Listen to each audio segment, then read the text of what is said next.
Juan Kapitulo 6, versikulo 35. Si Jesus miingon kanila, "Ako mao ang pan nga naghatag sa kinabuhi. Ang muari kanako dili nagayod gutomon, ug ang mutuo kanako dili nagayod uhawon." Ang mga puno Pan sa kinabuhi. maglikon unta sa mong pagtuo ug gagaka kami sa pagtuman sa imong mahal nga kasuguan. Ang Ginoo manaa kaninyo. Ang Santos ng Ebanghelyo sumala ni San Mateo. Mao kini ang kaagis pagkatao ni Jesucristo. Iyang inahan nga si Maria sinayawran ni Jose, paso wala pa sila magtipo nang magtikod si Maria nga nagsabak siya sa lalang sa Espiritu Santo.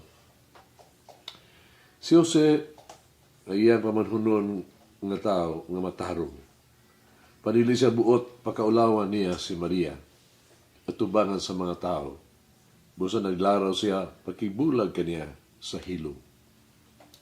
Samtang nagunahuna siya ni ini, ipakita kaniya ang usa ka anghel sa Ginoo, pinaaging damgo ug miingon, "Jose, kaliwat ni David, ayaw kahadlok na pangasawa kang Maria, kay iya gisabak lalang sa Espiritu Santo.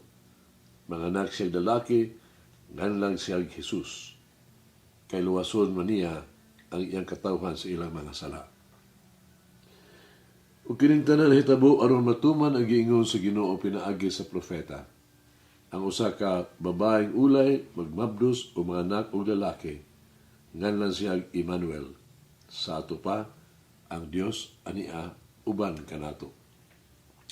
Busa sa pagmata ni Jose, gituman niya ang gisugo sa anghel, gipangasawa niya si Maria. Pero wala niya hilabti si Maria, so wala pa siya manganak. Mga bata, ginganlan ni Jose og Jesus. Ang Ebanghelyo sa Ginoo. Pasalamati ang Ginoo kay siya maayo, ang iyang gugma mulungtad hangtod sa kahangturan. Pasalamati ang Diyos sa tanang mga Diyos, ang iyang gugma malungtaron. Pasalamati ang Ginoo sa mga Ginoo, ang iyang gugma malungtaron. Karong adlaw ang ikatulong adlaw sa Simbang Gabi. O sa Misa de Gallo ba? Sa ato pa. Ang atong pagbati malipayon kay ita. Tungod kay nahibalaan na natong daan na si Jesus midaog batok sa kamatayon alang kanato o nga pinaagi kaniya.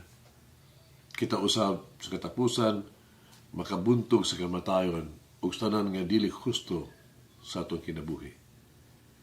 Kini ang kasiguruan mao ang nakapahiusa kanatong tanan karong panahona. Ug karon atong giunahuna nga pamalandungan nato ang mga aspekto ni ining misteryo nga naghatag kanato dakong kalipay. Ang mga tao sa daang panahon, the Old Testament, sumala sa tuang hibaluan gikan sa unang pagbasa. Giusa ingon nga usa ka nasod pinaagi sa pagula sa ilahang nakita ang tanan nga misunod sa mga paghitabo sa termino sa ilang pag-ikyas, paglayas gawas gikan sa Ehipto. Para kanato si Jesus ang hinungdan sa kaluwasan sa katawhan diya sa iyang kinabuhi, kamatayon o pagkabanhaw. Atong gisaulog karon ang pagbuot sa Ginoo nga mao ang gugma alang kanato. Di lamang sa pagpadala kang Hesus kanato, kundi ang tanang gagmay gyud mga butang nga iyang gibuhat alang kanato sa atong kinabuhi. Sama sa daghang gagmay kabutang nga gihimo sa kada adlaw alang sa usa kay isig usa. Pahigugmaay sa mga tiayon, uban pa.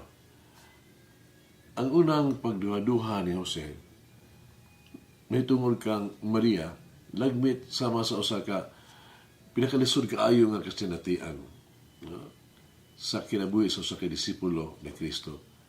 Nga magduha-duha o usa nga sila higugma kaniya. Apan ang Diyos nagpakabana kaniya, igog nagpadala og anghel gani aron pag pasabot pagsulti kaniya nga dili siya angay mahadlok ug aron ipakita kaniya kung unsa gyud ang angay buhaton. Ang Diyos naging labot sa kinabuhi ni Jose ug ni Maria, sama nga siya maging labot usab sa itong kinabuhi. Apan ang paghilabot sa Diyos usa ka pagdapit request, dili usa ka pagpanghilabot o pagpugos. Gisunod ni Jose ang pasalig sa gisulti sa anghel. Ug sa ingon, adunay bahin sa plano sa Dios alang sa kanato atong katutanan. Nasinati nato nga to ang pagduha-duha ug walay kasiguruan sama ni Jose. Bisan pa ni ana, doon na kita'y maayong rason nga magmalipayon ug masaligon karong panahona. Samtang atong gisaulog ang higugmaong mga buhat sa Dios sa atong kinabuhi. Ug kita magapadayon ang atong kinabuhi lig-on ug ipunting sa gugma sa Dios sa paghatag kanato sa iyang anak alang sa ato ang kaluwasan ug sa atong paglaom para sa umaabot. Ampo kita. Kami nga daghang kaayo bulahaton. Mangita og kilong nga mga lugar para madungog ang imong tingog kada adlaw.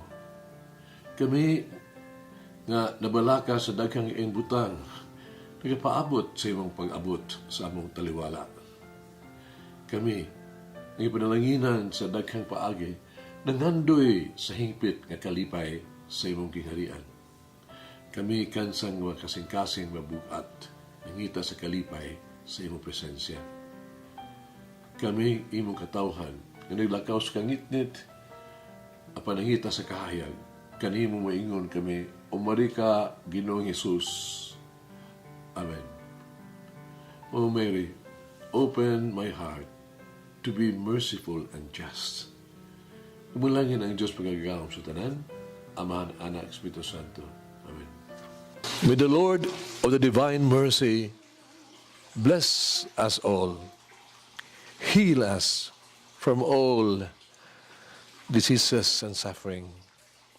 Ayun unta niya kita, tanang mga sakit na sa lawas o sa kalag, body and soul. In the name of the Father, the Son, and of the Holy Spirit.